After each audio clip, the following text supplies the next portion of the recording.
Namaste. Subject Basic Electrical Engineering. Name of the book author D.C. Kulasrestha. Chapter 2 Ohm's Law. Check your understanding. Before you proceed to the next chapter, take this test.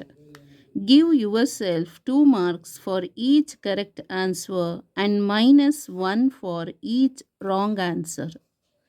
If your score is 12 or more, go to the next chapter. Otherwise, study this chapter again. So ನಮಗೆ ನಾವೇ test ಮಾಡ್ಕೋತಾ ಇರೋದು ಗೊತ್ತಾಯ್ತಲ್ಲ. So ಒಂದೊಂದು ಕ್ವಶನ್ಸಿಗೆ two marks 2 marks for each correct answer. So ಒಂದು correct ಆಗಿದೆ ಅಂತ ಹೇಳಿದ್ರೆ 2 ಮಾರ್ಕ್ಸ್ ಕೊಡಬೇಕು. ಮೈನಸ್ಸಿಗೆ 1 ಫಾರ್ ಈಚ್ ರಾಂಗ್ ಆನ್ಸರ್. ಗೊತ್ತಾಯ್ತಲ್ಲ. If you score is 12 or more, 12ಕ್ಕಿಂತ ಜಾಸ್ತಿ ಬಂದರೆ ಸೊ ನೆಕ್ಸ್ಟ್ ಚಾಪ್ಟರ್ಗೆ ಹೋಗಬೇಕು, ಇಲ್ಲ ಅಂದರೆ ಇದೇ ಚಾಪ್ಟರ್ನ ಕಂಟಿನ್ಯೂ ಮಾಡಬೇಕು, ಓದಬೇಕು, ಸ್ಟಡಿ ಮಾಡಬೇಕು. Serial number, statement, true false ಹೇಳಬೇಕು, ಮಾರ್ಕ್ಸ್ ಎಷ್ಟು ಅಂತ ಹಾಕ್ಕೋಬೇಕು. 4th statement, a cassette player requires 3 1.5 volt batteries.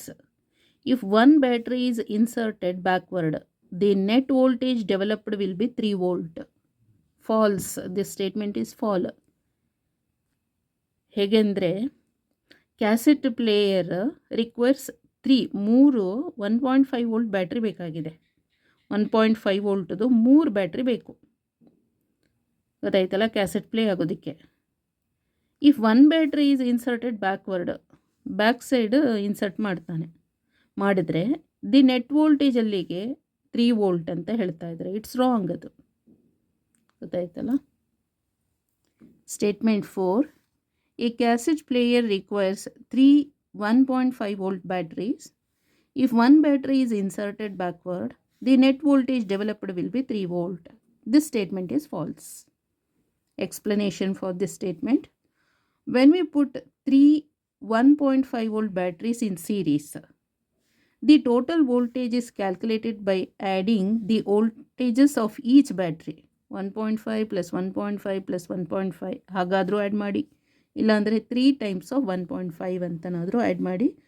So ಅಲ್ಲಿಗೆ ಏನು ಸಿಗುತ್ತೆ, 4.5 ವೋಲ್ಟ್ ಆಗುತ್ತೆ. 3 ಬ್ಯಾಟ್ರಿನೂ ನಾವು 1.5 ವೋಲ್ಟ್ದು 3 ಬ್ಯಾಟ್ರೀಸ್ನ ಸೀರೀಸಾಗಿ ಕನೆಕ್ಟ್ ಮಾಡಿದ್ರೆ ನೆಟ್ ವೋಲ್ಟೇಜ್ ಅಲ್ಲಿಗೆ 4.5 ವೋಲ್ಟ್ ಆಯಿತು ಅಲ್ವಾ. ಇಷ್ಟು ಬರಬೇಕಾಗತ್ತೆ.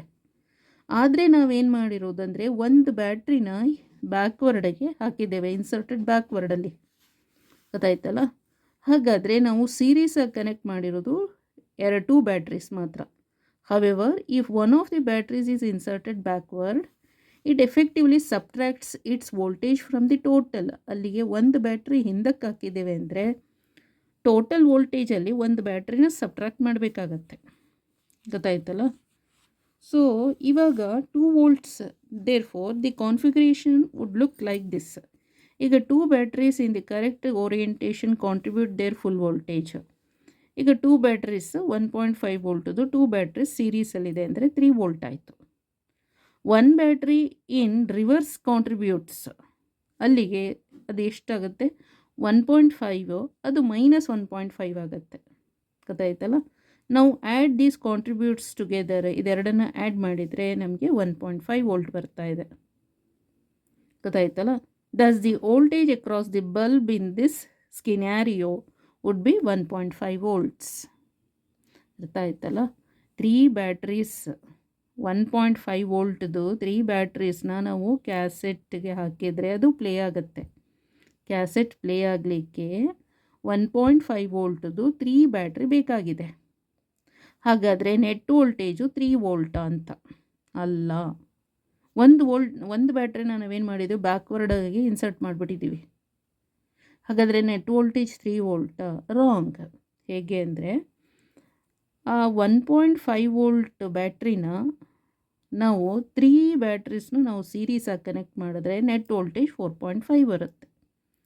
ಆದರೆ ನಾವು ಕನೆಕ್ಟ್ ಮಾಡಿರೋದು 2 ಬ್ಯಾಟ್ರಿನ ಸೀರೀಸಾಗಿ ಕನೆಕ್ಟ್ ಮಾಡ್ತೀವಿ, ಹಾಗಾಗಿ 3 ವೋಲ್ಟ್ ಅಲ್ಲಿ ಬಂದಿರುತ್ತೆ.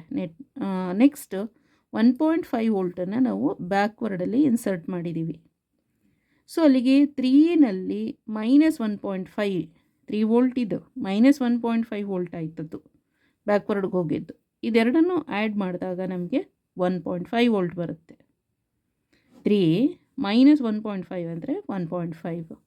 ಸೊ ಅಲ್ಲಿಗೆ the voltage across the bulb in this scenario would be 1.5 volt is the answer. ಅಲ್ಲಿ ನಮಗೆ ನೆಟ್ ವೋಲ್ಟೇಜ್ ಎಷ್ಟು ಅಂತ ಇಲ್ಲಿ ಸ್ಟೇಟ್ಮೆಂಟಲ್ಲಿ ಕೊಟ್ಟಿರೋದು 3 ವೋಲ್ಟ್ ಅಂತ ಕೊಟ್ಟಿದ್ದಾರೆ. So answer that statement is false ಆಗುತ್ತೆ ಬಿಕಾಸ್ ಈ ರೀಸನಿಗೆ. ಗೊತ್ತಾಯ್ತಲ್ಲ? Okay, thank you so much.